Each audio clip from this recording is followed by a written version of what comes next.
The views and opinions expressed on America's Workforce Union podcast and its digital media channels are solely those of the speakers and do not necessarily represent the views and opinions of the producers or sponsors. Welcome to the America's Workforce Radio Podcast, the flagship production of the American Workers Radio and Podcast Network, where organized labor and its never-ending fight to protect the rights of the American worker come first. Now, presented by LIUNA, Laborers International Union of North America. Here's your host, Ed Flash Ferenc. A deal reached to end the rail strike in New York City. UAW members preparing a strike vote in Lafayette, Indiana. And today on the show, the president of the NewsGuild-CWA. Welcome to the Thursday, May 21st edition of America's Workforce, where we're available on at least 5 platforms. That includes YouTube, Apple Podcasts, iHeartRadio, Spotify, and Pandora. We have one featured guest on the show today, no stranger to America's Workforce. We've had him on many, many times. Love this guy. Jon Schleuss is his name. He is president of the NewsGuild, which is affiliated with the Communication Workers of America, one of the many proud sponsors of America's Workforce, a website, national website, NewsGuild.org. Real simple, NewsGuild.org. And Jon, well, I tell you, he's got a great story we're going to start off with. He was recently elected to the executive committee of the International Federation of Journalists. This happened about 2, maybe 3 weeks ago. And this convention happened at the IFJ's World Congress in Paris. This is kind of funny, too, because I checked in with Jon earlier in the month, and I said, Jon, I'd like to get you back on the show. And he says, well, I'm going to be in Paris. And he didn't explain why he was going to be in Paris. I thought it was a vacation, but I'll tell you, this is quite an accomplishment. And he spoke before more than 200 delegates, referencing the challenges to solidarity created by U.S. foreign policy in many parts of the world. And this is what Jon said in a press release. I want to build bridges. I want us to build solidarity. I want us to build unity. I want us to build love with all people. So we'll talk about that. We'll also talk about the state of journalism, artificial intelligence, and also what's going on at the Pittsburgh Post-Gazette. Now, you've been listening to this show. You've been following several years of, oh my God, up and down, striking reporters. Finally, they decided to close shop. This is the Block brothers. They also own the Toledo Blade. And they got a new owner, and the owner is not what you call union friendly. I'm going to leave it at that. So Jon Schleuss will be our featured guest right here on America's Workforce. That website, again, NewsGuild.org. Now, a brief look into the world of labor. The segment brought to you by Boyd Watterson Asset Management. You can find more at boydwatterson.com. Teamsters with the Brotherhood of Locomotive Engineers and Trainmen, the BLET, and their union coalition have reached a tentative agreement with the Long Island Railroad to end the carrier's first strike in over 3 decades. The agreement provides workers with raises that maintain their standard of living while strengthening work rules and improving benefits. Sean O'Brien, General President of the Teamsters, said the following: BLET Teamsters and their brothers and sisters across 4 other unions just showed this entire country what worker solidarity looks like in action. These union railroaders made it clear from the start they would not accept a deal that shortchanged them and undercut their standard of living. For 3 long days, they bravely withheld their labor on picket lines across New York's metropolitan area. Every worker in America is reminded of what can be achieved through courage and conviction to fight for a better way of life. Now, thousands of workers from 5 unions were forced to strike by the Metropolitan Transportation Authority, the MTA's refusal to offer them a fair contract. So the Teamsters and their coalition partners set up picket lines at major hubs immediately after midnight. This was on Saturday, May 16th. Mark Wallace is president of the Brotherhood of Locomotive Engineers and Trainmen. This is what Mark said. This victory was won by union members who stood their ground and refused to be pushed around. Our coalition showed the MTA that railroad workers will fight for the respect, pay, and protections we have earned. Their unity and determination forced this railroad to finally deliver a fair agreement. And we have more from Kevin Sexton. Now, Kevin is a vice president of the BLET. He said BLET Teamsters and our coalition brothers and sisters made countless sacrifices as we bargained in good faith for a new agreement. After years of negotiations, we finally received an agreement that reflects the value our members bring to this railroad. So congratulations here to all the unions involved, led by the Brotherhood of Locomotive Engineers and Trainmen. By the way, that rail system, the busiest commuter railroad in America, with 300,000 daily passengers, and the Teamsters represent over 500 of the locomotive engineers there. So congratulations. All right, members of UAW Local 2317, this is out of Lafayette, Indiana. They build drivetrains and custom gearing for Allison Off-Highway. They are holding a strike authorization vote today. Also a solidarity rally ahead of their contract expiration, which, by the way, is tomorrow, May 22nd. The workers are fighting for cost of living adjustments, affordable health care, and fair wages at the multi-billion-dollar supplier. The members, and if you go to the UAW website, uaw.org, there's a video you might want to check out. And there they speak about their fight for a fair contract. Back in January, Allison Transmission purchased the facility from Dana Incorporated for $2.7 billion. Allison has made $7.7 billion in profits over the past decade and spent more than half of that on stock buybacks and dividends. Dave Green, big friend of America's Workforce. Love Dave. He is the Region 2B director. This is what Dave said. Our hardworking members have generated massive value for this company. If there's money for Wall Street, there sure as hell is money for the workers that make the product day in and day out. The International UAW has Local 2317's back every step of the way. Allison is making a lot of money, so why aren't we? Say Allison Off-Highway workers in that video. We're fighting for our slice of the pie, a decent wage, cost of living adjustments, health care we can afford, and real job security. Again, check out that website. It's pretty good. UAW.org, and see the video of our brothers and sisters at UAW Local 2317. All right, we're going to take a quick break. When we come back, our featured guest today, Jon Schleuss, president of the NewsGuild. Once again, you're listening to America's Workforce. You're listening to America's Workforce with Ed Flash Ferenc. America's Workforce appreciates our sponsor, the Columbus Central Ohio Building and Construction Trades Council, who represents more than 18,000 workers from 19 affiliated local unions and district councils. This segment of the show is brought to you by the Brotherhood of Maintenance of Way Employees Division of the International Brotherhood of Teamsters. For more information, please visit bmwe.org. America's Workforce is brought to you in part by the Communication Workers of America. You can find more at cwa-union.org.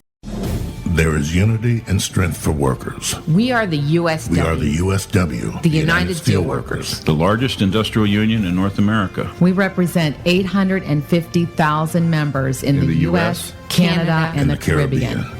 We work in metals, rubber, chemicals, paper, oil refining, atomic energy, and the service sector. We are steelworkers, standing strong and fighting for what's right. America's Workforce is brought to you in part by the United Steelworkers. You can find more at usw.org. America's Workforce is presented by the Laborers International Union of North America. Feel the power right now at liuna.org. It takes LiUNA to power North America with affordable energy. The men and women of LiUNA, the Laborers International Union of North America, have the skills needed to build and maintain oil, natural gas, nuclear, solar, and wind projects that are shaping America's energy future. From new energy tech to retrofitted facilities, LiUNA members do it all. Find out what it takes to be powered by LiUNA at liuna.org. That's LIUNA.org. Now, back to America's Workforce. Here's Ed Flash Ferenc. And remember, you can check us out on Facebook or follow us on X, formerly known as Twitter. That would be AWF Union Podcast, AWF Union Podcast. You know, every once in a while, I reach out to Jon Schleuss. Jon is the president of the NewsGuild, which is affiliated with the CWA. NewsGuild.org is a website. He told me last week, or maybe it was 2 weeks ago, he said, you know, I can't do the recording because I'm going to be in Paris. And I thought to myself, boy, what a lucky guy. He's going to Paris, world traveler. Well, he went there for very good reason. Jon, welcome back to America's Workforce. Thanks for joining us today. I guess, well, I'm just going to turn it over to you because when I saw the story after I reached out to you, I said to myself, that guy is just kicking butt, not only in the United States, but around the world. Jon, talk to me about what happened in Paris. I mean, it was nice to go, on a little trip, but it was mostly inside like a hotel. So I don't know if I saw too much of France, but I was there for the International Federation of Journalists, which is a massive federation of trade union journalists from all across the globe. There were about 280 delegates from 100 different countries. So we're talking Palestine, Namibia, Turkey, Kosovo, Germany, United Kingdom, Australia, like you name the country, it was probably represented. And it was a great chance to really like hear the situation for journalists in other countries.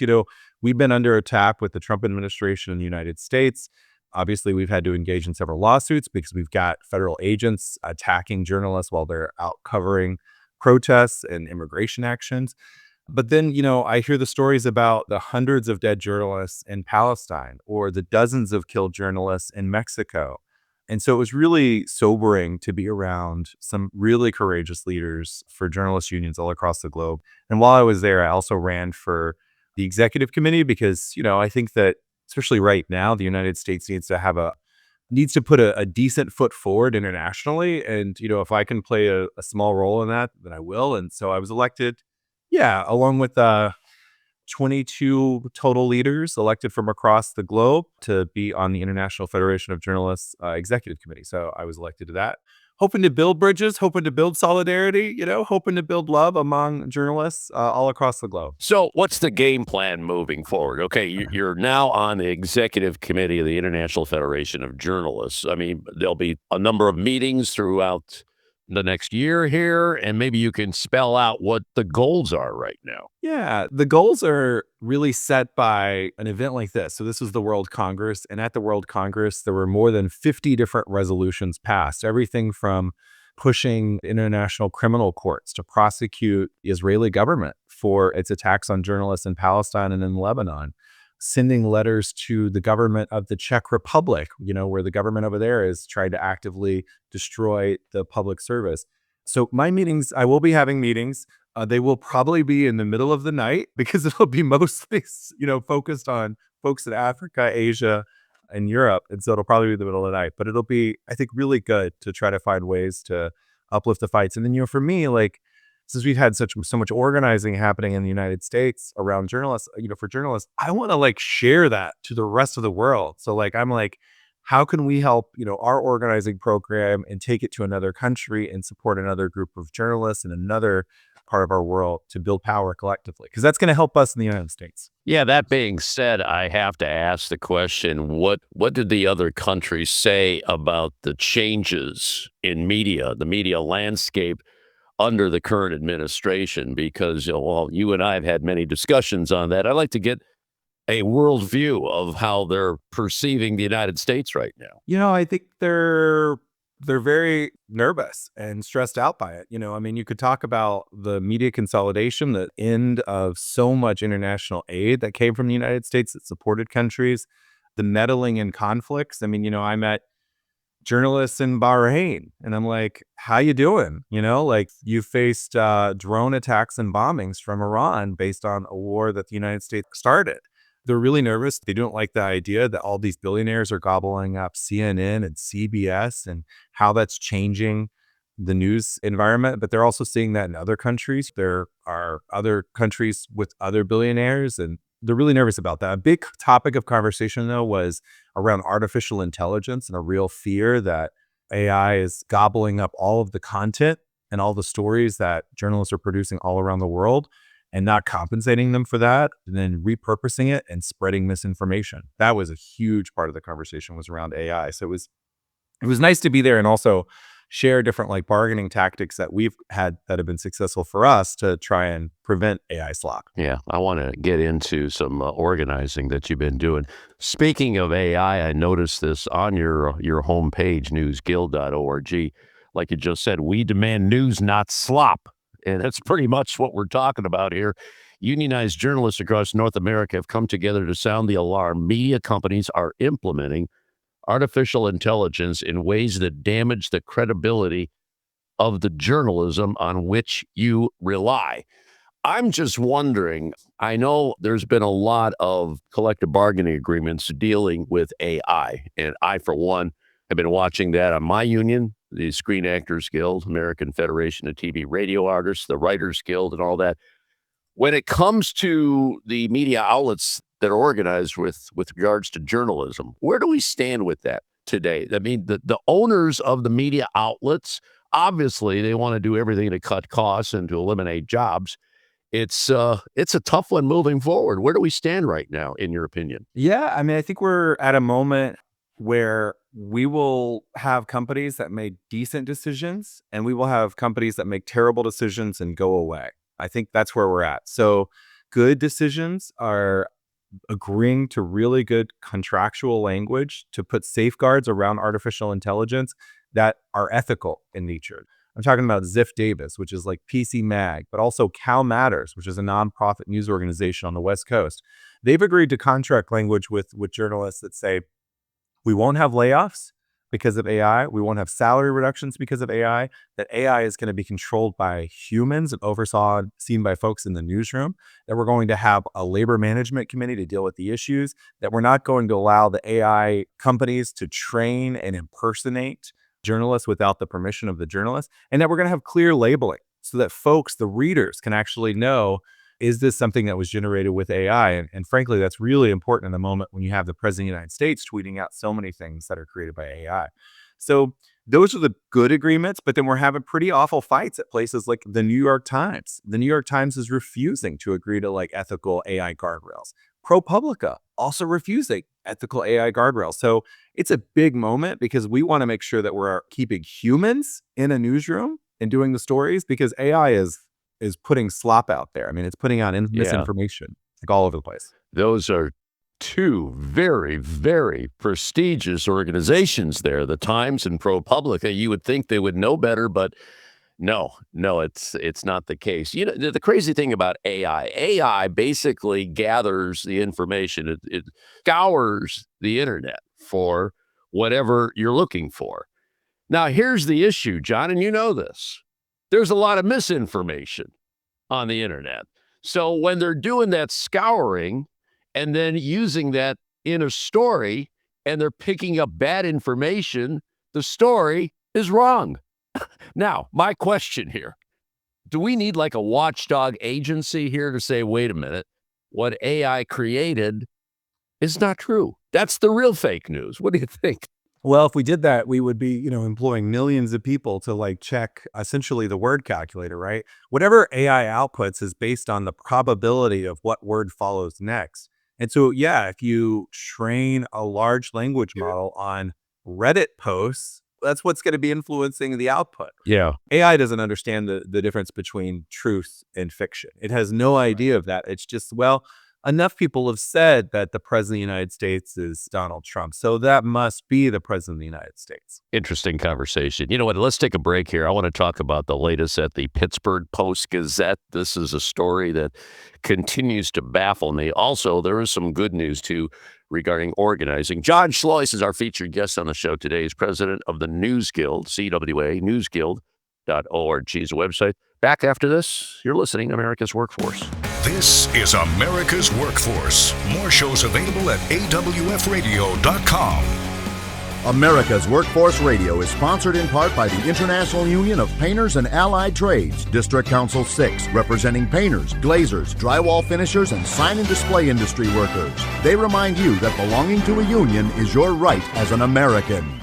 Founded in 1887, the Brotherhood of Maintenance of Way Employees Division of the International Brotherhood of Teamsters represents the employees responsible for tirelessly constructing and maintaining the national rail system in America. For more than a century, the Brotherhood of Maintenance of Way Employees has proven they have what it takes to protect its members and meet the ever-changing challenges of the rail industry. Today, the BMWED continues to fight for job security, fair wages, better benefits, and safer, more modern work environments. For more information, please visit bmwe.org. America's Workforce is brought to you in part by the Ironworkers. You can find more at ironworkers.org. It takes LiUNA to build North America's infrastructure. From roads and bridges to schools and skyscrapers, the men and women of LiUNA, the Laborers International Union of North America, build the projects we depend on. From constructing the Freedom Tower on the site of the former World Trade Center to untangling Washington, D.C.'s congested interstate, LiUNA members do the work that matters. Find out what it takes to be built by LiUNA at liuna.org. That's liuna.org. America's Workforce is sponsored in part by Boyd Watterson Asset Management, LLC. Find out more about our investment solutions tailored to meet the needs of Taft-Hartley funds at boydwatterson.com. America's Workforce is brought to you in part by the International Federation of Professional and Technical Engineers. You can find more at ifpte.org. The Ironworkers Great Lakes District Council, consisting of 8 ironworker local unions in West Virginia, Pennsylvania, Ohio, and Michigan. We build the skylines and bridges along the Great Lakes. With more work than ever before, the Great Lakes District Council is actively searching out the next great ironworker, whether it's building the next Intel plant or constructing a bridge to safely connect our great cities along the lake. So join the Ironworkers Great Lakes District Council today. Find out how and learn more about the council by visiting iwdistrictcouncil.com. America's Workforce is brought to you in part by the International Brotherhood of Teamsters, where you can find more at teamster.org. Now, back to Ed Flash Ferenc with America's Workforce. Let's go back to our featured guest today, Jon Schleuss, on behalf of the News Guild. He serves as president of the NewsGuild-CWA, which is affiliated with the Communication Workers of America. Where do we stand on membership right now? I'm always looking at your page and checking out organizing that you're doing. It's still a tug of war with what's going on in the media landscape, but what's the numbers right now, John? We have about 27,000 members, 522. I don't know why I'm saying about. We have like about 27,000 at 522 workplaces. Okay. Pittsburgh Post-Gazette. You and I have had many, many conversations about what happened there. This was a 3-year battle going back and forth with the courts, the owners of the newspaper playing hardball, and it's no longer in their hands. I understand there was a court victory, and that's when they said, well, we're going to get rid of the paper. We're going to sell it. Goodbye. What's going on right now? Because I understand, I guess a nonprofit was going to pick it up, but I guess things are not working out so well. What can you tell us? Yeah, it's been a bit rough. You know, it was only after the United States Supreme Court, in this moment, Samuel Alito denied the request for a stay on an injunction that we had won. We had actually won a 10E injunction, which has never been won before in the history of the National Labor Relations Act, according to my conversations with Jennifer Abruzzo, the former general counsel for the NLRB. So this was a never-before-won injunction to get the health care restored for workers after 6 years of illegal behavior by the company. And on the day that Samuel Alito denied their appeal, they said, we're closing down, which all felt like a bluff because this is a company that has TV operations and cable operations, is very profitable on those ends.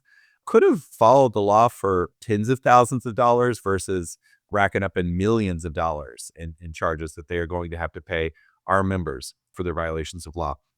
So we're still fighting for that money.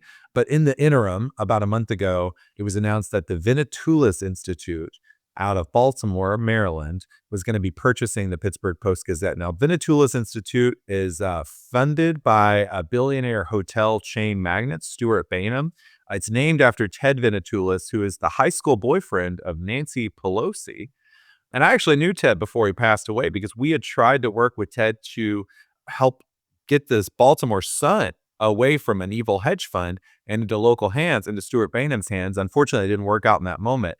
And he started the Baltimore Banner, which has been a nonprofit news organization, which has done a lot of really great journalism. And there's a lot of amazing journalists there. So they announced that they were going to buy it. We were kind of holding our breath, thinking this might be actually a really good thing. However, it ended up being pretty disastrous. They hired and kept the editors of the Pittsburgh Post-Gazette, which are, the same guys who stuck with the law-breaking owners of the Pittsburgh Post-Gazette. Journalists, we have these things called ethics. Typically, you try to hold power to account if you're an ethical journalist. So, these editors, not super ethical if they're sticking with law-breaking owners. So they decided, don't hire a bunch of these people who are union members because they're going to be good journalists and you don't want those here. So they ended up everyone got terminated from the Pittsburgh Post-Gazette, and then they ended up hiring less than half of the overall newsroom, and they only hired 1/5 of the union members who were back at the paper. So that was 5 folks out of 25 union members who were on strike for more than 3 years to hold the boss to account for breaking the law. And we know they broke the law because Samuel Alito said that they broke the law. So it's been a real shame, but we've got another group going. We're trying to launch our own We're trying to launch our own publication to compete and be union run and operated in Pittsburgh. It's at Our Paper Now, OURpapernow.org. And that's where we're trying to fundraise and build community support for union run news in Western Pennsylvania. Give me that website again, John, if you will. Yeah, it's OurPaperNow.org. OURPAPERNOW.org. Now, is that up and running right now, or is this just something that you're trying to work on? Something we're trying to work on. Now that it became clear that the new owners are shedding all of these amazing journalists, the folks that weren't hired are trying to start something new, and so they're fundraising. They've got a town hall tonight at an Episcopalian church. They're just meeting with members of the community. They're standing something up. They've got a business plan that they put together. So they're just building support. I'm going to put a little cherry on top of this. The union that we're part of, the Communications Workers of America, has just approved paying them what would be the equivalent of a strike payment, though they're not on strike. They've lost their jobs because of anti-union discrimination. But the CWA is paying these folks to work on this project for $500 a week for the next 6 months, including making sure that they've got their healthcare covered. So it's a really good union story that, they were discriminated against because of their union behavior. They weren't hired because of their union behavior. And the CWA is sticking with them and making sure that they've got a 6-month runway to find another job or start something new. And that's been really lovely. Boy, that's the results of a very powerful union at your back. I like that story. That's a great story. Thank you so much, John, for sharing that. And that website for the CWA is cwa-union.org. They're one of our sponsors here on America's Workforce. All right, let's talk about some organizing here. And I see on your website a couple of stories, one of them involving the University of Chicago press workers announcing a union with the Chicago News Guild and Wild Earth Workers. Oh, let's start with that one out of New Mexico. Yeah, so Wild Earth Workers, they're a nonprofit organization, not a news organization. We represent nonprofit workers too. So, it's about 10 or so folks. They were voluntarily recognized back in October of 2023, but they just won a first contract, which I think will make them have a really successful organization because it's going to lock in like a lot of standard benefits, increase the pay, make sure that they've got job security, which means that they're going to be able to do their mission of making sure that our environment's really good. So the Denver Newspaper Guild has sort of like become the Rocky News Guild. because it's expanding so big. But Wild Earth workers are part of Denver Guild, and it's been amazing. We've won dozens of first contracts in the last few years, so this is another one. Good, congratulations. Okay, let's talk about the University of Chicago press workers. What happened there? Well, this has been like kind of a theme. A few years ago, we won and organized with the workers at the Oxford University Press here in the States, with Duke University Press, with Verso Books. So we've had like a few publishing groups of workers organized with us, and now we've got two big ones. So about 130 workers at the University of Chicago Press announced their intent to form a union, join our local in Chicago, the Chicago News Guild. So they're fighting on the path likely to an NLRB election. Really, really, really amazing folks, who are dedicated to factual information, to the truth, to publishing. And that actually comes right around the same time. Last month, we had Hachette Books, which is 600 workers at another publisher organizing with our Washington-Baltimore local. So we've got about 730 folks organizing in publishing houses now to get a union. That's awesome. We just did a show from the Economic Policy Institute about the unionization rates in America going up. And it's interesting to note that because it kind of takes you back to the Depression days when people were really hurting.